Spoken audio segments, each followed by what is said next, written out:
نحمده ونصلي ونسلم على رسوله الكريم أما بعد أعوذ بالله من الشيطان الرجيم بسم الله الرحمن الرحيم. آج سورہ فرقان کی وہ چند آیات بینات جو اللہ تبارک و تعالیٰ نے صرف اپنے بندوں کو مخاطب کر کے ارشاد فرمائی. اس میں پہلے یہ بات ذہن میں رہے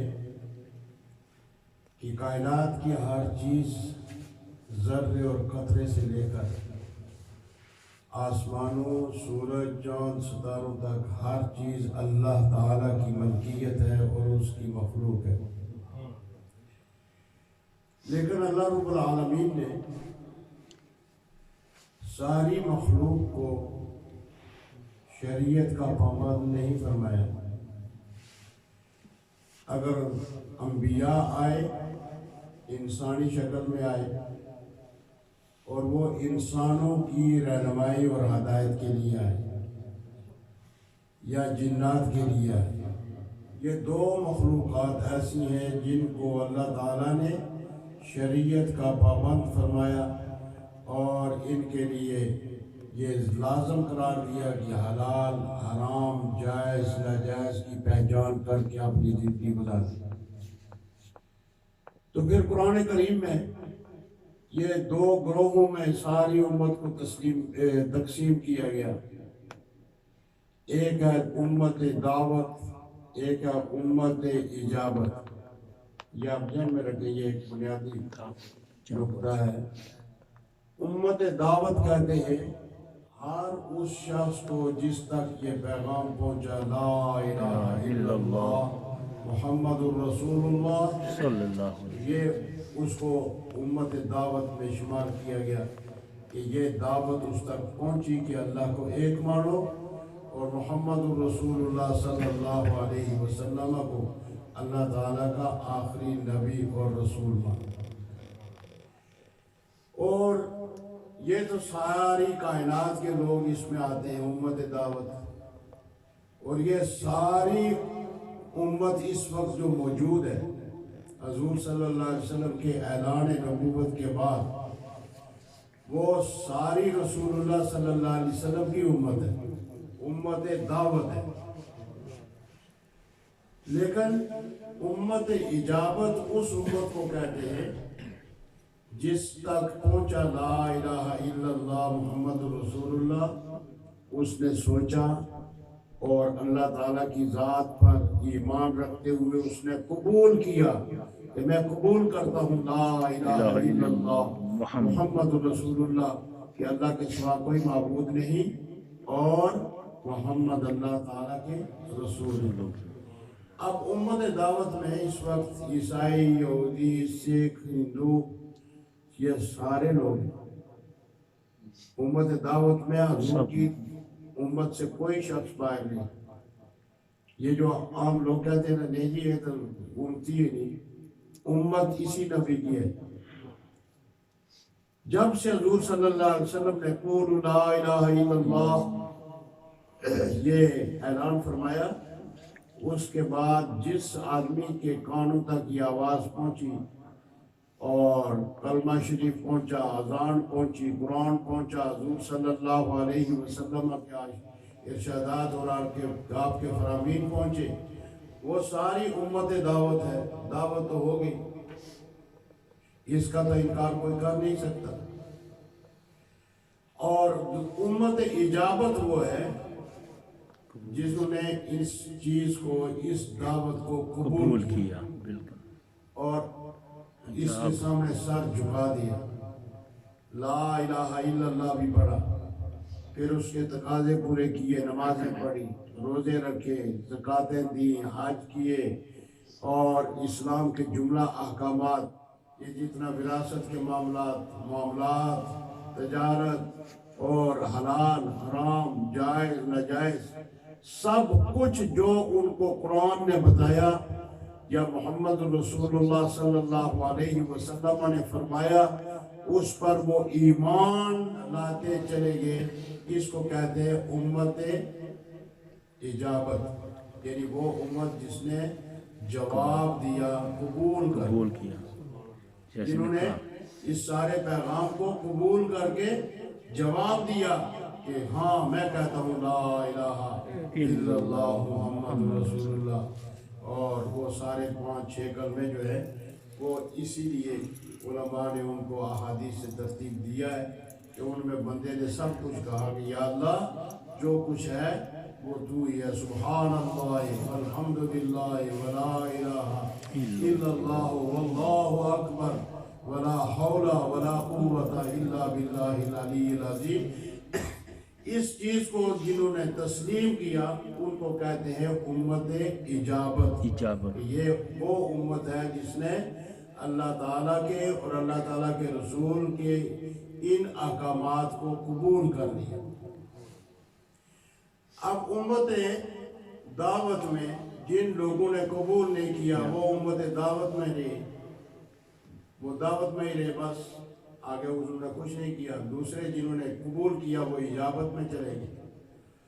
امت دعوت کو اللہ تعالیٰ نے شیطان کا گروہ کہا، اور جنہوں نے قبول کیا ان کو اللہ تعالیٰ نے رحمان کا گروہ کہا۔ قرآن میں یہ 2 گروہ ہیں اور ان کا تذکرہ ایک جگہ نہیں ہوتا، یہ کافی ساری آیات بینات میں ان کا تذکرہ ہوتا ہے۔ اور خوش نصیب ہیں ہم لوگ جن کو اللہ تعالیٰ نے اپنی امت اجابت میں رکھا۔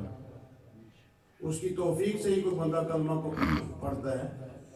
یہی لوگ کتنی دنیا بڑے بڑے اسکالر فلسفی اور جو آسمان تک لوگ پہنچے لیکن وہ کلمے تک نہیں پہنچے، یہ بھی تو ہے۔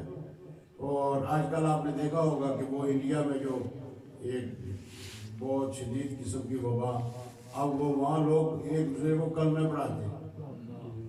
وہ پتہ نہیں ویڈیو آ رہی ہیں سچی ہیں یا جھوٹی ہیں بہرحال، تو وہ کہتے ہیں کہ نہیں یہ مسلمانوں کا خدا جو ہے وہ اپنی مخلوق کو بچا رہا ہے، ہمارے خدا جو ہے وہ ہماری مدد نہیں کر رہے۔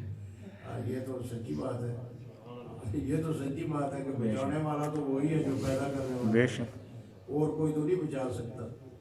تو یہاں اللہ تعالیٰ نے فرمایا وعباد الرحمن، اللہ کے بندے وہ ہیں۔ اب اللہ تعالیٰ اپنے بندوں کی صفتیں بیان کر رہے ہیں۔ یہ تو پڑھ رہی سو خوشی ہو رہی ہے کہ اللہ تعالیٰ پہلے تو اس نے ہمیں یہ کہا کہ عباد الرحمن، یہ رحمان کے بندے ہیں، شیطان کے بندے نہیں ہیں، یہ رحمان کے بندے ہیں۔ الذین، کون؟ اللہ تعالیٰ فرماتے کون؟ وہ سارے تو نہیں، الذین یمشون علی الارض ہونا، جو زمین پر چلتے ہیں تو بڑے ادب سے، بڑی آہستگی سے اور اللہ تعالیٰ کے سامنے عاجزی سے۔ علماء نے یہاں لکھا ہے اس آیہ مبارکہ کی روشنی میں کہ ایک شخص یہ سمجھتا ہے کہ میرا رب مجھے دیکھ رہا ہے تو اس میں عاجزی ہی عاجزی ہوگی، اس میں اکڑ، تکبر اور غرور تو آ ہی نہیں سکتا۔ اکڑ اور غرور اور تکبر یہ شیطان کی علامت ہے کہ وہ اللہ تعالیٰ نے فرمایا سجدہ کرو، وہ اکڑ گیا۔ یہ اکڑ تو وہاں سے پیدا ہوئی ہے، یہ غرور وہاں سے پیدا ہوا۔ وعباد الرحمن الذین یمشون علی الارض ہونا، جب وہ زمین پر چلتے ہیں تو بڑی آہستگی سے اور بڑی عاجزی سے چلتے ہیں۔ یہ اللہ تعالیٰ کے بندوں کی نشانی پہلی۔ وَإِذَا خَاطَبَهُمُ الْجَاهِلُونَ، اور جب جاہل، ان پڑھ اور بے دین لوگ ان سے مخاطب ہوتے ہیں یا دین کے بارے میں کوئی بات کرتے ہیں، بحث مباحثہ کرتے ہیں، کوئی بات ماننے کے لیے تیار نہیں ہوتے تو وہ کہتے ہیں قالوا سلاما، بس ٹھیک ہے السلام علیکم، تو وہ ان کو چھوڑ کر چلے جاتے ہیں۔ تو یہ ہر کس و ناکس کے ساتھ بحثیں کرنا کہ جو ماننے والا ہے ہی نہیں، تو وہاں بہت ساری ایسی چیزیں ہیں جو انسان کی زبان سے نکل جاتی ہیں اور بندہ وہ خود خسارے میں چلا جاتا ہے۔ کتنے لوگ ایسے ہیں جو ایسی بحثوں میں پڑے تو دوسرے لوگوں نے ان کو گھسیٹ کر کسی اور جماعت میں، کسی اور مذہب میں، کسی اور مسلک میں گھسیٹ لیا، تو وہ ان کا تو کیا کرایا سارا ختم۔ مثلا جس طرح آج کل یہ قادیانیت کا ایک بہت بڑا وبال اور بڑا ایک سیلاب آیا ہوا ہے، کتنی دنیا ان کی طرف جا رہی ہے، کوئی کسی ملک کے ویزے کے چکر میں، کوئی کسی ملک کے ویزے کے چکر میں، کوئی کہیں سے شادی کرانے کا، کوئی کام کا کاج کرنے کا۔ اتنے لوگ اس وقت یعنی غریب لوگوں میں سے وہ یہی سمجھتے ہیں کہ اس طرح ہمارا روزگار بہتر ہو جائے گا، ہماری معاشرت بہتر ہو جائے گی۔ تو ظاہر ہے جن کی ذہنی سطح یہی ہو دنیا تک، تو وہ تو ہر چیز کو قبول کر لیتے۔ اسی لیے آپ نے دیکھا ہوگا کہ بعض ہمارے مسلمان لوگ وہ بھی اس میں آ کر بڑے ہی اپنے آپ کو پیچھے لے جاتے ہیں کہ معمولی سے فائدے کے لیے بہت بڑا جھوٹ بول دیا۔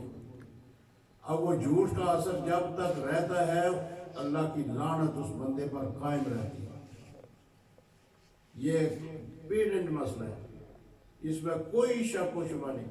مثلا ایک بندے نے کسی کے خلاف گواہی دی، جھوٹی گواہی دی، کوئی زمین کا مسئلہ ہے مثلا، اور اس کی جھوٹی گواہی پر وہ عدالت نے فیصلہ کر دیا کہ یہ زمین فلاں شخص کی ہے، تو اللہ کے حبیب صلی اللہ علیہ وسلم نے فرمایا کہ قیامت قائم ہونے تک اس کا گناہ کہ اس نے ایک صاحب حق کا حق ضائع کرایا جھوٹ بول کر، تو وہ جھوٹ بولنے والا فائدہ اٹھانے والا اور ہے، لیکن جھوٹ بولنے والا جو ہے اس پر لعنت ہر جگہ پڑتی رہے، یعنی لعنہم اللہ فی الدنیا والآخرہ، دنیا میں بھی اور آخرت میں۔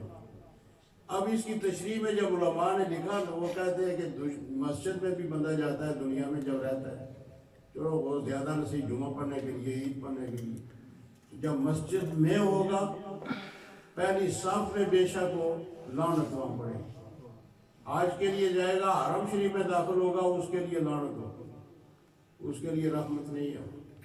طواف کے چکر لگا رہا ہے تو طواف کے چکروں میں بھی اس پر لعنت۔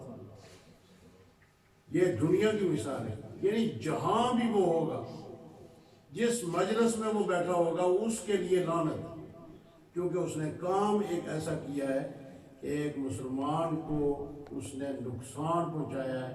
اللہ تعالیٰ فرماتا ہے یہ میرے بندے نہیں ہیں، یہ میرے بندے نہیں ہیں۔ دوسرے آگے دیکھیں کتنی